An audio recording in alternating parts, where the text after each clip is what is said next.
നമസ്കാരം. സഹ്യ ന്യൂസിലേക്ക് സ്വാഗതം. മലപ്പുറത്ത് 4 പേർക്ക് മലമ്പനി സ്ഥിരീകരിച്ചു. നിലമ്പൂരിൽ ഒരാൾക്കും പൊന്നാനിയിൽ 3 പേർക്കുമാണ് മലമ്പനി സ്ഥിരീകരിച്ചത്. പൊന്നാനിയിൽ 1200 പേരുടെ രക്തസാമ്പിളുകൾ പരിശോധിച്ചതിൽ 3 സ്ത്രീകൾക്കാണ് ഇവിടെ സ്ഥിരീകരിച്ചത്. നിലമ്പൂരിൽ അന്യസംസ്ഥാന തൊഴിലാളിക്കാണ് രോഗബാധ. ഒഡീഷ സ്വദേശിയാണ് ചികിത്സയിലുള്ളത്. കൊതുകിലൂടെയാണ് മലമ്പനി പകരുന്നത്.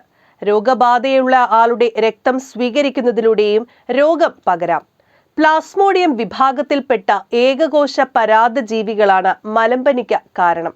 പ്ലാസ്മോഡിയം വൈവാക്സ്, പ്ലാസ്മോഡിയം ഫൽസിപാദം എന്നിവയാണ് രാജ്യത്തെ മലമ്പനികൾക്ക് കാരണം. കൊതുകിന്റെ ഉമിനീർ ഗ്രന്ഥികൾ വഴി മലമ്പനി രോഗാണുക്കൾ മനുഷ്യ ശരീരത്തിൽ കടക്കും. തുടർന്ന് കരളിൽ പ്രവേശിക്കുന്ന രോഗാണുക്കൾ ഒരാഴ്ചയ്ക്ക് ശേഷം ലക്ഷണങ്ങൾ പ്രകടമാക്കും. അതിനാൽ കൊതുക് കടി ഏൽക്കാതിരിക്കാൻ പ്രത്യേകം ശ്രദ്ധിക്കണം. മഴയുള്ളതിനാൽ മലമ്പനി ഉൾപ്പെടെയുള്ള കൊതുകുജന്യ രോഗങ്ങൾക്കെതിരെ ജാഗ്രത പുലർത്തണം. ശക്തമായ പനിയോടൊപ്പം വിറയൽ, പേശിവേദന, മനം പുരട്ടൽ, ഛർദി, തൊലിപ്പുറത്തും കണ്ണിലും മഞ്ഞനിറം എന്നിവയാണ് രോഗലക്ഷണങ്ങൾ.